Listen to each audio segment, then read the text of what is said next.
everyone, and welcome to a new video. My name is Salome Abiola and I am your fashion teacher, and today I want us to do something a little different. Today I want to teach you about measurements. Measurements.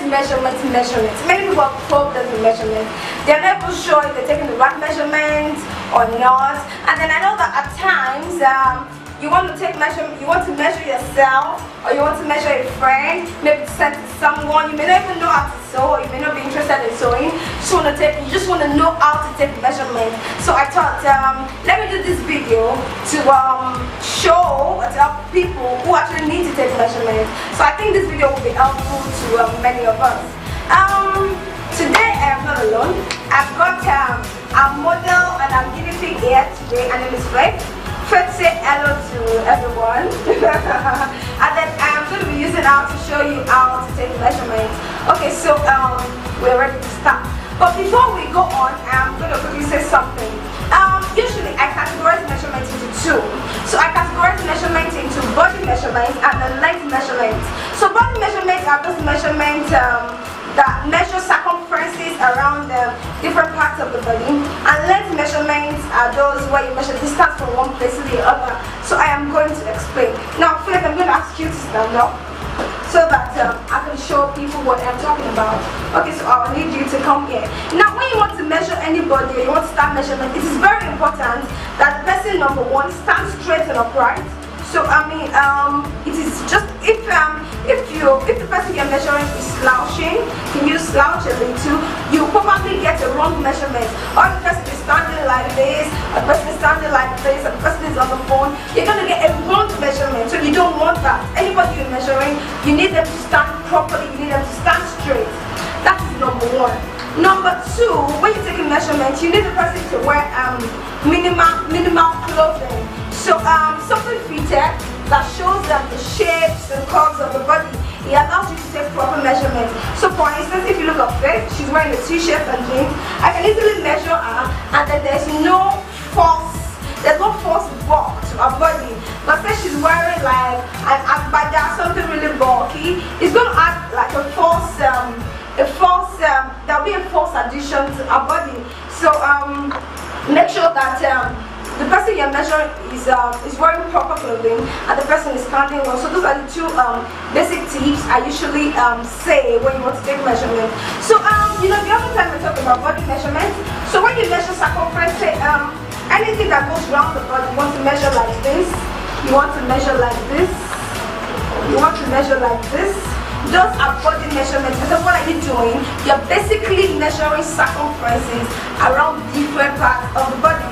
But when you measure distance from one place to another, so you want to measure distance from ear to ear, ear to ear, ear to ear, basically, you're measuring distance. That's what you call length measurement. Those are the two categories of measurement. So let me start from the basics. I am going to start from the bust, which is number one. Now, what is the bust? The bust is usually the widest part of the upper part of the body, and it's the fullest part of the upper part of a woman. And then this is how you do. You take your tape around the body, and then you measure the apex. Like that's the point where the breasts are the fullest. So you see, and when you're measuring, what I usually do is put a finger in it. Now, what does this help me to do? It makes sure when I put a finger in it, I'm trying to make sure that the measurement I'm taking is not too tight, it's not too free, it just has the perfect fit on the person's body. So I put a finger in it, and then I ask her, is this okay for you, your boss? And then if it's alright, she's going to tell me yes. If it's not, she's going to tell me no. Basically, when you're making clothes for somebody, you want to measure exactly how the person likes the clothes to be. So for instance, if she likes her clothes to be really fitted and tight, so how do you like the clothes? Fitted. So if she likes it to be fitted, that means the tape measure will be like an exact measurement, So we have 32.5. If you check with tape, you're going to have 32.5. If she says she likes her clothes to be really tight, even though that's not very realistic, but say she likes it to be very tight, you need to measure exactly like that. So if she does like this, you need to measure her like that. It's not realistic though, but if you're trying to want that, you need to. And then another thing is when you're measuring, if you turn, Faith, can you turn to the back? Can you see? Your tape measure needs to be like on the same level with where the bust is, which is like here. If you're measuring the bust and the tape measure is somewhere here, and when you're measuring the bust, you're going to get a round figure. So it is very important you measure properly, and then you make sure that your tape measure is on the same level. So yeah, that's how to measure the bust. Now before I go on, I forgot to mention to you, the tape rule is pretty much the same all over the world, and then there are two sides. We have this side, which is in inches, and the other side, which is in centimeters. So you can decide to do whichever one. When you use the one in inches, you are measuring with the imperial system, and then when you use the one in centimeters, you are measuring with the metric system. So you can use any one. The metric system is much more modern, and the imperial system is the older method of taking measurements, but you can use any one. I am used to taking my measurements in inches, but you can take yours in centimeters as long as you measure properly and then you can document properly. So yeah, that's like for the bust measurement. Now another measurement I do is the length to bust point, or the length to the under bust. Now this part, which is the apex of the boobs, is where the apex, this part, which is the apex of the boobs, is where the bust points are.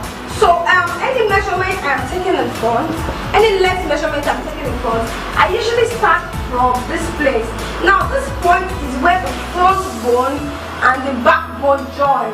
So there's like, I've forgotten the name of the bone in science, but there's a bone here which joins the front, which separates the front from the back. So I usually take my measurements from there. And then if you look at the shoulder, you can see the shoulder slants. So because the shoulder slants, I'm careful not to measure from anywhere apart from this place, because this is like the beginning of the slant. If you measure from anywhere lower than this point, yeah, you're going to get a false figure, because it's going to be shorter. There's a slant there, so it's going to be shorter. So I take my measurements from here. So I want to measure the length of bust point. I measure from this point, I take it over here to where the apex of the bust is. So you can see I have 11 and a half. So that's a length to bust point. And if I want to measure length to the under bust, I go ahead up to just below a bust. So here I have about 14. So that is a length to under bust. Now I want to measure the neck to waist now, which is number 4. When you measure neck to waist, so when I measure, I like to measure from the back. Because if I measure from the front, because of the breast area in the front, it can give me a false figure. So the best place to measure neck to waist is from the back. So I measure from here. Remember what I told you about the joining of the bone in front and the one at the back? So I measure from here, and then I go all the way down to the curve, just to the point where just before the curve of the ass comes out. So I'm going to have 16 and a half, because after the 16 and a half, you can see there's a curve to form that round shape. So I stop at 16 and a half. So that is a neck to waist. Now I'm going to measure a waist now. For the waist measurement, there are two different types of waist. We have the natural waist, and then we have the lower waist. The natural waist is where dresses on. That's like the waist you use for dresses, the waist you use for blouses, and then it's usually about 2 inches above the belly button. So if I have to measure a natural waist, I go like this. So basically, if you take a rope, even if you close your eyes and then you just take something and tie it around our waist, that point that falls there is the natural waist. And then if you see, you can see that it's about, if this is a belly button, it's about 2 inches above a belly button. That is the natural waist. And then you need this waist measurement for dresses and for tops. So a natural waist is about 25 inches. That's the natural waist. If you have to make skirts or you have to make trousers, then you need the lower waist, which is what I call the skirt waist. It's much more down. And then you may need to ask where the person puts a skirt or trousers. So if you have to ask you where you put your trousers and your skirt, below here. So it is very important to ask the person and you measure exactly that point. So yeah, if I measure her, don't forget everybody measurements, we put a finger in it. So I have 28. So that's going to be waist, fit, lower waist is 28. Our upper waist, like we said, is 25. The upper waist is usually smaller than the lower waist. So for regular body shapes, some shapes differ, and they defy all the regular rules of body measurements and all of that, you know. But the basic body shapes, the upper waist is usually smaller than the lower waist. Now let's go to the hip. The hip is the widest part of the lower body, just like the bust is the widest part of the upper body. So to measure the waist, just take it round, just take your tape measure, take it round the body, and then you should be able to bring it down and bring it up. Now if it's too free, then you know that okay, whatever you're going to make will be too free on the person. So you need it to just have a good fit, not too tight. You must be able to go through. So I'm using 37 for her. Can I go down? Yes. Can I come up? Yes. If I decide to reduce it to 36, let me try if I can still go down. Yes, I'll go down. It is more fitted now. So if she likes her clothes to be fitted, this can still go down, but it's much more fitted. So I can say, because she told me already she likes her clothes to be fitted, I can say it will be 36 if she likes it to be fitted, because it can still go up and then it can still go down. On the widest part, it's just fitted on the widest part. So our hips are 36. And then to measure the arm width is basically the circumference around the upper arm, and then the upper arm will have something like this. Now the arm width is very different from the armhole measurement. They are two different things, and the armhole measurement will be around here. So this is where the armhole measurement is. When you're measuring armhole, it shouldn't be tight. It should be a little free, because you want to be able to raise your hand, bring it back. You want to be able to do that. So it should be a little bit free.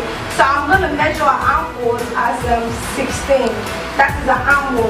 Now the arm width is different. The circumference around the biceps, which is the upper arm. So I'm going to measure this and measure this. Measure it like this. So our arm width is 12, which is the circumference around our bicep. So if I want to cut sleeves for her, I'm going to use the 12 inches as the width of the sleeves and very color because it allows, you know. So that's my arm width, you know. And then you can, if you look at the arm, the width from the upper part, you know, it tapers down, and then it's more here, and then gradually it becomes smaller and smaller and smaller. And then the width here is different. We have 12 at the upper part, and then here is separate. So say for instance, I'm making something that's long sleeve for her. I will need to put that into consideration. Take a width around here, and then take another width around here. And for the arm length, say you want to measure the length of the sleeves that you want to cut, you need to measure from this ball and socket joint. There's a joint here, you know, where the arms rotate. That's where you start to measure from. And then you measure from there all the way to wherever you want the sleeve to stop. If you want a calf sleeve, you'll be stopping around here or here. If you want a short sleeve, around here.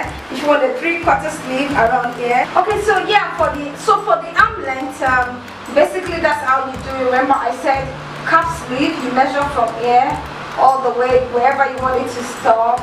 Short sleeve, mid length, 3/4, and if it's long, you stop all the way here. If you want to measure the neck depth, now remember I said everything starts from here. The joining of the front and back, you start there, and then it slants towards the middle, because all the neck shaping is usually in the middle to wherever you want the neck to stop. So say you want the neckline to be this low, you take it from here and stop here because you want it to be this low. So basically that's how to measure neckline. Say for instance, I want to measure like a length from the shoulder all the way to the floor. Say I want to make a long dress for her. I'm going to start from here.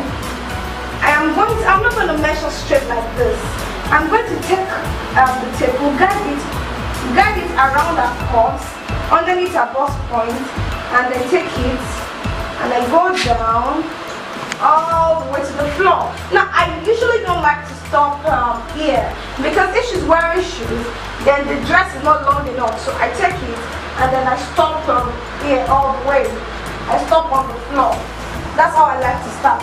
But if you look at the table, you see that the table stops at 60 inches and it's not long enough. So this is 60 on her body.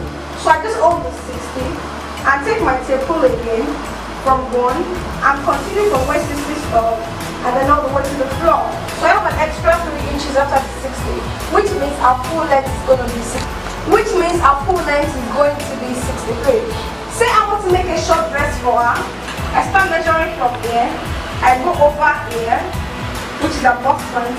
The reason why I don't do this is because if I do this, I'm going to have a false one. Okay, let me show you. If I do this from here, I have 22 inches. But if I do this underneath here, and then I go here, you can see I have about 22 and 3/4. That's the reason why you go over the box, you go underneath the box point, and then you take it to wherever she wants it to stop, and then say she wants it to stop here, which is 40 inches. If you want to make a short skirt for her, you start from the waist where she puts her skirt, which is around here, and stop wherever you want the skirt to be, and that's how it basically goes. So those are the basic waist to take measurements. I forgot to show you shoulder. Can you turn this? So if you want to measure the shoulder, you measure from the border socket joint here, which is somewhere here. You start from here and stop at the second one. So if I was to measure her shoulder, starting from here and ending here, I'm going to have 16 inches.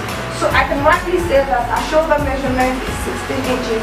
And those are the basic measurements to take if you have to measure somebody or you have been asked to send measurement to someone. I've been able to learn something from this video from me and Faith today. I'll see you in my next video, but you won't be seeing Faith. It's going to be just me in the next video. Thanks for watching again. Don't forget to like this video, subscribe to this video, share with your friends.